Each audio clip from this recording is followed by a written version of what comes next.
Yani dikkat çekti. Şimdi Amerika Birleşik Devletleri'nin askeri donanması İran'a yönelik bir saldırı için Körfez'de konuşlanmış durumda. En büyük savaş gemisi olarak bilinen Abraham Lincoln gemisi ulaşmış durumda Basra Körfezi yakınlarında. Beraberinde sayısız destroyer'la beraber, yani 250'den fazla Tomahawk füzesi taşıyan savaş filosu o bölgeye yerleşmiş durumda. Dün akşam geç saatlerde ben Beyaz Saray'daki bir toplantıyı izlerken duydum. Yani Trump'a bir gazeteci soruyordu. Böyle bir dörtgen bir masa etrafında yapılan tartışmada İran'ı yeniden bombalayacağız dedi. Açıkça bunu söyledi. Tehdit eder bir şekilde de devam ediyor. Şimdi Rojava'da, Doğu Suriye'de ve Suriye'deki bu gelişmelerin İran'dan ve İran'a yönelik olası bir savaştan bağımsız değerlendirilemeyeceği ortada. Öyle gözüküyor ki İran'da hep genelde ismini açıklamayan yetkililer diye belirtiliyor. Reuters haber ajansında geçen bir haberde gördüm. Üst düzey bir yetkili İran'a yönelik herhangi bir saldırı topyekün bir savaş olarak değerlendirileceğini, topraklarına yönelik herhangi bir bomba düşmeden, yani savaş uçakları kalktığı takdirde, bize doğru yöneldiği takdirde önleyici savaş stratejisini hayata geçirip saldırıya uğramadan saldıracağız gibi bir açıklaması var. Suudi Arabistan burada tarafsız durmaya çalışıyor. Topraklarımı kullandırmam diyor. Birleşik Arap Emirlikleri keza böyle bir tutum geliyor. Katar'ın böyle bir şansı yok. CENTCOM merkezi zaten orada. Netanyahu'nun yaptığı bir açıklama var. Suudi Arabistan tavrını netleştirmeli diye tehditvari aslında bir açıklama var. Neler oluyor? Bu genel anlamda Orta Doğu'daki gelişmeleri, İran'a yönelik bu savaş tehdidinin hayata geçme ihtimalinde çok uzun bir zaman almayacağı da gözüküyor. Benim görebildiğim kadarıyla. Bu Rojava, Kuzeydoğu Suriye, İran eksenindeki gelişmeleri, ki bir de Irak'ı tehdit ettiler. Maliki Başbakan seçemezsiniz diye açıktan bir şantajvari bir açıklamada yapıldı. Neler söylemek istersin? Aslında çok hızlı bir bombardıman var. Yani nasıl böyle açıklamalar, diplomasi, trafiği, hareketlilik, yeni bir kaosun, bir krizin, bir belirsizliğin var olan sürecin hızlandırıldığı. Mesela kaos aralıklarına zaman zaman ne yapılır? Bir müdahale edilir. Bu müdahale nasıldır? Bu müdahale askeri müdahaledir, bu müdahale diplomatik müdahaledir. O kaosu daha da derinleştirme, düzensizlikten düzen yaratma.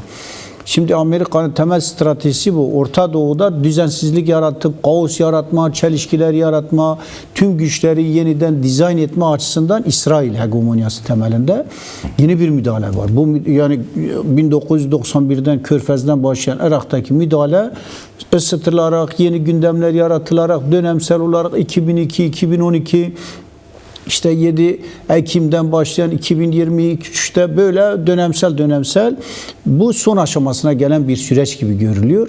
Yani daha çok Orta Doğu'daki dizayn biraz model olarak gösterilen yer neresi? Suriye. Suriye kozmopolitik, tüm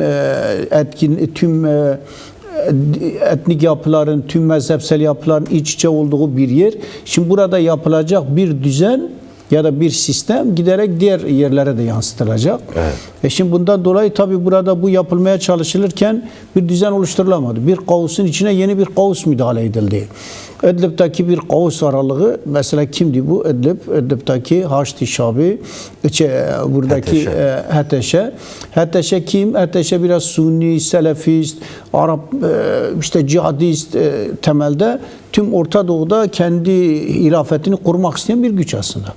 Dedi biz Suriye ile sınırlıyız. Suriye ile sınırlı olmadığı ortada. Çünkü kullanım alanı geniş, içine yer aldığı yelpaze geniş, içindeki tüm dünyadaki cihadist güçler içinde Sunni, Arap temelinde cihatçı bu güçler kime karşı kullanılacak? Bir ara verelim. Unutma sözünü. Bir bağlantımız varmış. Arkadaşlar her zaman ulaşamıyor. Haseke'de Berivan İnatçı bizlerle beraber olacak. Berivan merhaba. Yayınımıza hoş geldin. Oradaki son durum hakkında izleyicilerimiz bilgilendirirsen seviniriz. Söz sende. Buyur. Evet, Rojava Kürdistan'a dönük HTŞ-DAEŞ çetelerinin saldırıları devam ediyor. Ateşkese rağmen saldırılar devam ediyor. Bildiğiniz gibi ateşkes 15 gün uzatılmıştı. Fakat bu süre boyunca da, yani ateşkesin 15 gündür uzatılmasından bugüne itibaren de saldırılar sürüyor. Dün sadece HSK'nin Hızne asayişine dönük YPG, KASE'de YPJ mevzilerine dönük 8 kere dronlu saldırı oldu. Yine HTŞ ve DAEŞ çeteleri 7 kere Çılaha'nın Bakıla köyüne dönük saldırı yaptı dronlarla. Yine bunun yanında Kasimiye ve Zarkutiye köyleri, Kobani'ye düşen bu köyler dronlarla hedef alınmıştı. Kobani'ye dönük saldırılar devam ediyor. Bildiğiniz gibi Kobani çembere alınmış durumda. Orada çok yoğun bir yani insani kriz de yaşanıyor. Hem elektriğin, suyun kesilmiş olmasından kaynaklı hem de yakıt yetersizliğinden kaynaklı. Buna rağmen de Kobani'ye dönük yine saldırılar devam ediyor. Dün ve bugün dahil olmak üzere Kobani'nin Hırap Eşke köyüne dönük saldırılar devam etti. Tabii ki bu saldırılar da YPG, YPJ, KASE'de ve seferberliğe katılan halkın direnişiyle boşa çıkarıldı. Bugün Girkeleke'nin Rimelanpaşa ve Yusufiye köylerine dönük HTŞ DAEŞ çetelerinin saldırıları oldu. Bu saldırılar da KASE'de YPJ ve YPG savaşçılarının direnişiyle, görkemli direnişiyle, yine halkın direnişiyle karşılık buldu. Şu an bildiğimiz kadarıyla bölgede hala çatışmalar yer yer devam etmekle birlikte çeteler bir milim ilerleyebilmiş durumda değiller. Yine HSK'de de bildiğiniz gibi HSK 3 koldan HTŞ DAEŞ çeteleri yığınak yapmış durumda. Yani bir saldırı hazırlığı var. Bunu görüyoruz. Bunun yanında hava hareketliliği var. Türk devletinin keşifleri çok yoğun geziyor bölgede. Yine HTŞ DAEŞ çetelerinin dronları geziyor ve yer yer saldırıları oluyor. Bugün Kamışlo'da YPG, YPC ve KASE'de 11 şehidinin ismini açıkladı ve onların görkemli merasimi oldu. Bu merasime katılan halk gerçekten onların anılarını, onların direnişlerini büyütme çağrısında bulundu. Ve halk, seferberliğe katılan halk, toprağını, kazanımlarını korumak isteyen halk gerçekten bu direnişi zaferle sonuçlandıracağının da beyanını yaptı. Berivan, çok teşekkür ederiz. Kolay gelsin, iyi çalışmalar diliyorum sana. Teşekkürler, size de kolay gelsin. Devam edelim Sefkanever. Şimdi durumu aktardı. Yani bir yığınak hali de devam ediyor. Bu kırılgan, uyulmayan ateşkes hali de devam ediyor. Her ne kadar Fransa, Almanya, Birleşik Krallık ve ABD'den bu yönlü işte kalıcı bir ateşkes konusunda bir çağrı gelmesine rağmen ve dün de ayrı bir telefon trafiği de olmuştu. Kaldığımız yerden devam edelim. Şimdi bu Orta Doğu'daki yeni değişim, dönüşüm, ortaya konulan yeni denklemde belli ki bir koçbaşı olarak kullanılması amacıyla bu bir zamanların HTŞ'yi, bir zamanlar DAEŞ'in savaşçısı olan bir Jolani denilen şahsiyetin bir enstrüman halinde kullanılacağı gözüküyor. Şimdi genel anlamda bu sen bahsettin, 91 ilk Körfez Savaşı, 2002-2003 Mart ayındaki Irak'a yönelik yeniden o zamanki söylemde çok açık bir şekilde şer ekseni ilan edilmişti zaten. Irak, Suriye ve İran. Yani Irak yoğun bir savaştan, milyonlarca insanın hayatını kaybettiği bir savaştan geçti. 2011-12'den itibaren Suriye'de yaşananları biliyoruz, yakından takip ediyoruz ve şu an İran hedefte gözüküyor ve savaş hazırlıkları da neredeyse tamamlanmış gibi gözüküyor diye. Tabii yani şimdi bu senaryo riskleri de olacak kuşkusuz. Tabii, belirsizlik, riskler, çatışmalar. Kürecik hava üssü var, kullanılacak yani yeni mı, kullanılmayacak ittifaklar, yeni mı? güç dengeleri, hesaplanan her şey sahada uygulama şansı belki olmayabilir. Yani savaş öyle hemen planlandığı gibi her şey birdenbire saha pratiğiyle Orta Doğu, bir de Orta Doğu'da güç dengeleri, vekalet güçleri olanlar, değişik böyle bölgesel bir savaşa doğru gittiğini belirtmek gerekiyor. Evet. Şimdi bölgesel savaş içerisinde sadece İsrail bir deneme yaptı, İran'a vururken tek başına yedemedi. Tek başına 12 günlük karşısında çatışmalar olunca Amerika müdahale etti. Yeniden Haziran ayından sonra yeni bir planlama yapıldı. Yeni bir güç devreye sokulacak. Bu güçler, yeni ittifaklar, İbrani Anlaşması denilen kimdi? Suudi Arabistan'la birlikte Arap İttifakı, İbrahim Anlaşmaları, işte İsrail'le Suudi Arabistan. Şimdi Suudi Arabistan'la birlikte tabii tek başına Suudi Arabistan en çok Şaria'ya destek veren hem ideolojik olarak Selefist düşüncede hem Arap aşiretleri bağlı. temelinde hem maddi olarak en fazla destek veren aslında biraz daha etkinliği çok yoğun olan Suudi Arabistan. Suudi Arabistan planı ne? Kendisine karşı İran Şialığını aslında o da şey yapmak istiyor. Onu pasifleştirmek istiyor. Kendisine karşı tehlike konumundan çıkartmak istiyor. Kendi toprakları içerisinde de Şialar var. Körfez içerisinde de birçok Şialar var. Onları etkisizleştirmek istiyor. Nasıl İsrail kendi etrafında Hamas'tan, Hizbullah'tan, Yemen'den diğerlerini, Suriye'yi o ahtapot kolu olan Şia kollarını etkisizleştirmek istedi. Bunu Suudi Arabistan'da yapmak istiyor. Suudi Arabistan kimle yapıyor? Vekalet gücü. Vekalet gücü kim? HTŞ. HTŞ aynı zamanda kimin vekalet gücü? İngilizlerin, Amerikalılar. Aynı zamanda Türklerin çok kullanışlı bir paravan. Evet. Bu kime karşı saldırtıyor? Herkesin bir planı var. Türkiye diyor ki biz yani bunlar içerisinde biraz bunu engelleyin. Gelin Kuzeydoğu Suriye'ye. Oradaki alanlarda Kürtlere yönelik bir çatışma. İlk önce diyor burası için. Amerika, İngiliz diyor dur. Senin olmaz. Suudi Arabistan önceliğimiz bu değil. Şimdi bu görüşmeler bu. Trafik bu. Yoğun bir şekilde İngiltere, Amerika, Fransa bir araya geliyor. Bunlar ne yapıyor? Diyor ki orada çatışmasızlık olsun, dursun, ateşkes süreci devam etsin, bir çözüme doğru gitsin. 18 Ocak işte belli bir entegrasyon süreci gibi. Oldu bittiye getirerek Tabii, de olsa. çok hızlandırılıyor. Dikkat edilirse çatışmanın. Türkiye ne yapıyor? Hiçbir anlaşmayı kabul etmiyor. Yapmış gibi gösteriyor. 10 Mart'ı boşa çıkartan, 18 Ocak'ı boşa çıkartacak olan yine Türkiye. Türkiye devleti asla diyor Kürtler anasını görmez. Kürtler herhangi bir statüsü olmasın. Kürdün bir köyünden, Kobani'den tut ta Derik'e kadar herhangi bir yerde Kürt dili, kültürü, siyaseti, öz yönetimi, özel kurum olmasın. Kendisini savunacak gücü olmasın. Öte yandan da diplomasi yapıyor. İran'a savaş olmasın diye açıklamalar Onu öyle yapıyorlar. gösteriyor tabii. Evet, Açıklama böyle. Diyor biz Kürt dostuyuz, Kürt kardeşlerim, Erdoğan bunu söyler. Bu diplomasi de çok pragmatist, çok çıkarcı. İsrail de böyle söyler. İsrail alttan tümünü yönlendirir, yönetir. Ondan sonra hedef koyar önüne. Evet. Diğer güçler, yeni ittifaklar çıkıyor. Mesela İsrail ile Türkiye danışıklı bir dövüş vardı. İsrail Dışişleri Bakanı Azerbaycan'da dün konuşuyor. Diyor aslında bakmayın öyle. Bizim çok böyle anormal bir durum normaldir diyor ilişkilerimiz. Diyor düzeltiriz. Türkiye adım atarsa. Zaten biz yaptık onu. İşte biz Paris görüşmesinde 5 Ocak'ta yaptık. Biraz görüştük, anlaştık. Azerbaycan'da görüşüyoruz, anlaşıyoruz. Çok öyle yok. Zaten şimdi İran'a karşı da bir şey var.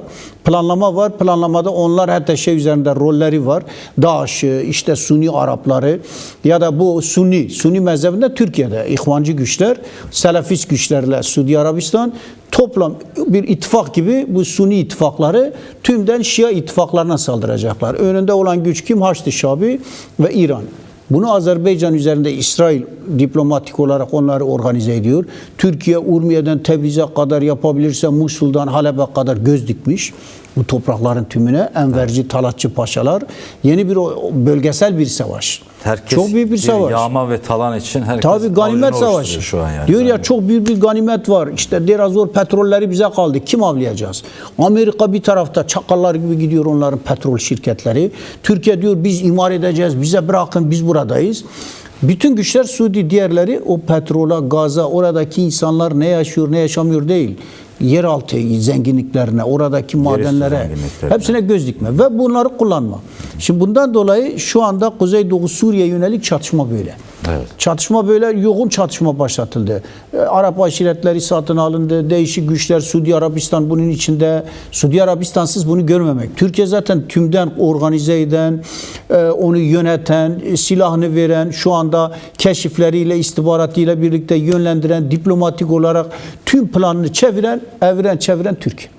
Niye Amerika Şara'yı aradıktan sonra bu görüşmeler sırasında orada Kürt heyeti orada, SDG heyeti orada görüşmeler yapıyor. Hemen bir süre sonra bir bakıyorsun Erdoğan'ı arıyor. Biliyor yani Şara'yla çözülecek bir şey değil. Bu Erdoğan'dan çözülecek. Erdoğan'ı uyarıyor. Diyor bak böyledir. Çok kızıştırma. Biz şu anda planımız acele bir şekilde İran'a yöneliyoruz. Büyük bir donanma yaptık. Sen burada bir çatışmayla bizim planlarımızı boşa çıkartma. Ya da Başımıza uluslararası alanda Kürtler ayaklanmış, dostları ayaklanmış. Büyük bir kamuoyu, vicdani bir hareket var, gelişiyor.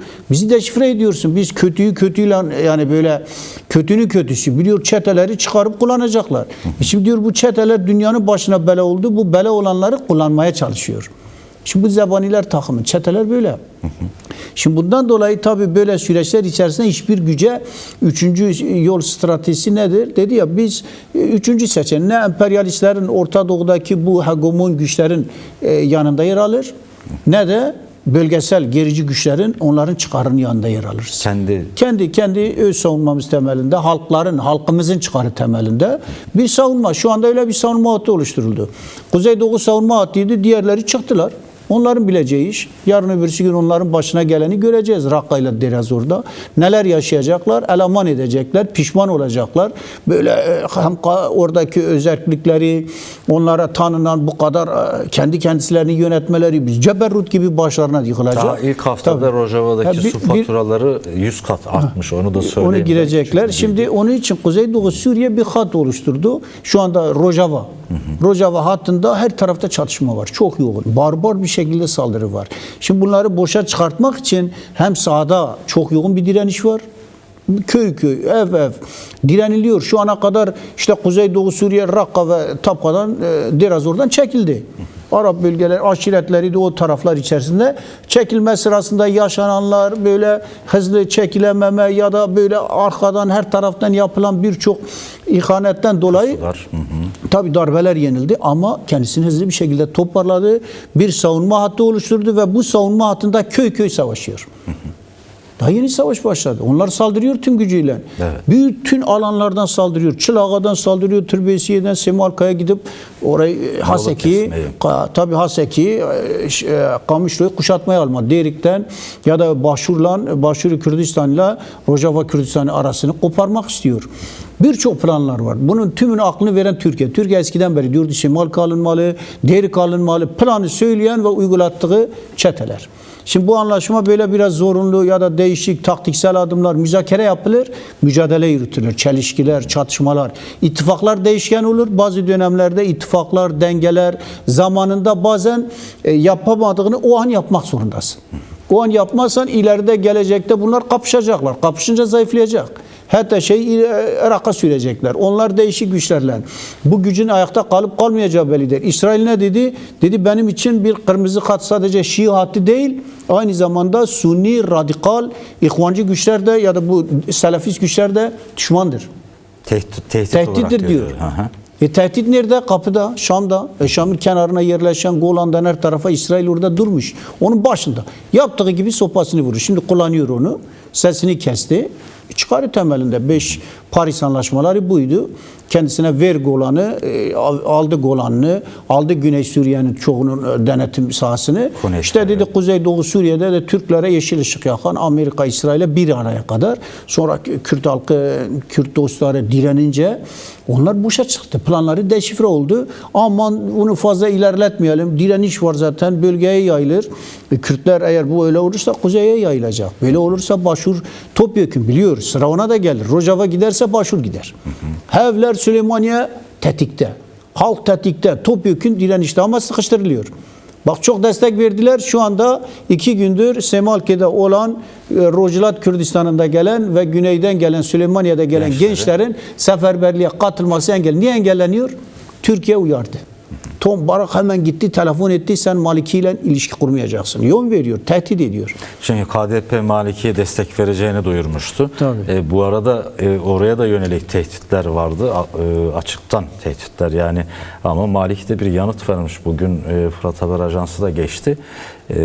Yani Irak'ın iç işlerine karışma hakkınız yoktur. Sonuçta biz belirleriz kimin olacağını, olmayacağını diye. Orada da bir farklı bir hesap var yani. Tabii kılıçlar çekilmiş artık. Yani son raunda girdi. Şimdi son raundda her şey, bütün kozlar ortaya çekilir. Şimdi artık yapabilecek bir şey yok. Şimdi kendisi için savunma kalkanı Haçlı Şabi'dir. İran bunu son olarak devreye koydu. şu ana kadar durdurdu ama tüm güçleri devreye girdi. Vekalet güçleri, Şia, Haçlı Şabi'ye 10 bin, 100 binlerce Haçlı Şabi gücü var. Şimdi bunları devreye koyacak. Bunlarla kendisine bir savunma hattı oluşturacak. Kendi içinde dediği sıkışınca, o eylemler olunca halk sarıldanları bunları kullandı. Bunlar vekalet güçleri böyle sürekli beslenmiş, çatışmadan içerisine girmemiş bir süredir. Şimdi bunlar onun için Amerika burayı zayıflatmaya çalışıyor. İsrail zayıflatmaya çalışıyor. Kara gücü kim? İsrail asker göndermez. Amerika asker göndermez. Kim gönderecek? Türkiye'de göndermeyecek. Suudi Arabistan'da. Ama bunların Suni Arap vekalet güçleri var. Kim? HTŞ. İşte HTŞ'ye bağlı şu anda topladıkları bu Arap aşiretlerini de yanına alacak. Basçı, Saddamcı güçler var. Derazor, Ambar Saddamcıdırlar. Diyala Arap hattı, milliyetçisi Musul. Diyala. Tümü bunları kaplayacak. Bunlarla birlikte böyle yoğun bir saldırı. Yani böyle planlar olduğu söyleniyor tabii. Şimdi bu belirsizlik, kaos içerisinde bizim için önemli olan kendi alanlarımızı savunmak. Evet. Bunu hem seferberlik temelinde topyekün, çünkü varlık yokluk, çok barbarca bir saldırı var. Büyük bir fırtına geliyor. Büyük fırtına zaten var, daha da azgın bir şekilde. Şimdi bunun içerisinde kendini fırtınadan biraz kenara çekmen, kendini güvenli bir limana çekmen, en azından müzakerelerle birlikte, diplomasiyle birlikte, uluslararası alanda zaten aldığın Kürtlerin tüm seferberlik temelinde çeşitli şekillerde bunu boşa çıkartacak, dönemsel, taktiksel, zamanı doğru kavrayarak zamanında yerinde, bir gün bir gündür. Saat önemli şimdi. Evet. Çok zaman kalmadı. Bak görüyor ya, diyor donanmalar hayatta, harekette, diyor ki ben daha fazla donanma göndereceğim. Onlar yapay zekayla onların donanmalarını, uçak gemilerini İran vurmuş gibi gösteriyor. Maliki yönetimi şimdi İsrail değişik şekilde yeni ilişkiler için Suudi Arabistan'a belirttin. Tüm ilişkiler yeniden. Şimdi bu ilişkilere göre kendi durumunu gözden geçirip yeni ittifaklar, yeni güçler ya da yeniden kendini konumlandıracak bir pozisyon yaratman lazım. Evet. Dün böyleydi, dün bitti. Bir hafta önce değişir. Şimdi yarın öbür gün 5 gün sonra Irak'ın durumu değişecek. İran'ın durumu değişir. Aha. Şimdi niye böyle oldu, niye böyle olmadıdan çok olan oldu. Şimdi olmuş olandan nasıl en az zararla çıkar, halkımızı savunur, oradaki kazanımlarımızı savunur, Kürt halkının kazanımları statüsünü orada belli oranlarda nasıl koruyacağız? Bunun mücadelesini sahada savaşan kahramanlar YPG, YPC halk seferberliğiyle yapıyor. 4 parça yapıyor. Uluslararası alanda Avrupa'da şimdi gördük, Cenevre'de yürüyen, gece gündüz o Toronto'da o karın içinde yürüyen, fırtınanın içinde ısrarla yürüyen o halk uluslararası bir kamuoyu yarattı. Evet. Şimdi herkes şey yapıyor, dünya akademisyenleri, herkes Nobel alanlar diyor, yeter yani dünya insanlığını kurtaran YPG, YPC o kahramanlara biz borçluyken şimdi onlar kurban edilmek isteniyor gözümüzün önünde. Vahşi, barbar, işte HTŞ, DAEŞ, Türk çeteleri. Türk çeteleri diyoruz. Türkiye devleti, norm dışı devleti bunu körüklüyor, bunu planlıyor, bunu boşa çıkartmak için çetelerini saldırtıyor. Kobani'ye saldıran hepsi onlar. Ebu Amşat'ı çağırıyorlar Şuhuk'ta. Şeyhler kasabasıdır. Onun diyor gücü gelsin. Güç göndermiş zaten. Orada savaşan onlar. Türkiye Cerablus üzerinden gönderiyor. Münbiş'te gönderiyor. Bunlar onların güçleri. Evet. Yani içinde, savaşın içinde, bir fiil içinde. Orada koparmak istiyorlar. Oraya intikam almak isteniyor. Kürt halkı direndikçe işte ellen kullem ediyor, yardım gönderiyoruz, bunu yapıyoruz, aman biz rica ediyoruz, böyle yapıyoruz, alttan da tehdit ediyor. Diyor onlar nerede var? Şengal'de var, vurulmalı. Nerede var Kürt halkının özgürlük direnişçileri? Kandil'de var, imha edilmeli. Tüm Kürtler teslim alınmalı diyen Hakan Fidan, Yaşar Güler, Ömer Çelik gibi ekipler de böyle. Norm dışı devlet ya da devlet içerisinde bir ekip, İttihat Terakkici Enver Talat Paşacı. Türkiye, Osmanlı'ya Enver Talatlar yıktılar. Şimdi aynı zihniyet yine bunu körüklemeye çalışıyor. Aklı selim olan norm, işte Önder Apo diyor, aklı selim olalım, çözelim bu işleri. Yoksa bu işi savaştan çözersek yeni gazeler çıkacak. Kobani gaze yapmaya çalışırsanız İstanbul'a da bulaşır. Birçok yere bulaşır. Türkiye'nin her yerinde, Kürdistan'da bulaşır. Böyledir. Sen yangını buraya çıkarsan yangının önünü alamazsın. Budur yani, şimdi herhalde seyirci kalmayacak. Bir yere geldi mi 6-8 Ekim gibi Bakur patlar. Öfke patlar. Artık böyle bir olmuş ki hiçbir şekilde ne kardeşliği diyor, ne müzakeresi, ne barışı, yok bir şey. Rojava'ya halkı katlediyorsun. Gözü önünde insanlar, çocuklar katledilirken ne yapacak? Ne diyecek sana? Yani bundan dolayı büyük bir öfke var. Büyük bir Karayılan'ın tepki var. Stark TV'deki röportajlarında söylediği gibi yani Rojava Kürdistan'ın cenazesi üzerinden bir süreç yürütebileceğinizi düşünmeyin. Tabii yani mümkün değil. Kimse bunu kabul etmez. Halk kabul etmiyor. Tüm güçler tüm gücüyle seferber olmuş. Hareket edecektir. Yani gerekli cevap neredeyse ne yapılması gerekirse yapar. Niye yapıldı? Kim bunu yaptı? Bozan, Rojava'ya saldıran Türkiye Devleti'dir. Saldırtan Türkiye Devleti'dir. Türkiye Devleti bir fiil bunu organize ediyor, yönetiyor, yönlendiriyor. Kürt halkının tüm kazanımlarını işte niye Kase'de var? Kase'de yok edilmeli. Kürt halkının tüm öz savunma güçleri yok edilmeli. Teslim alınmalı denilerek bu çeteleri sürekli saldırtan Türkiye Devleti'deki bu norm dışı devlettir.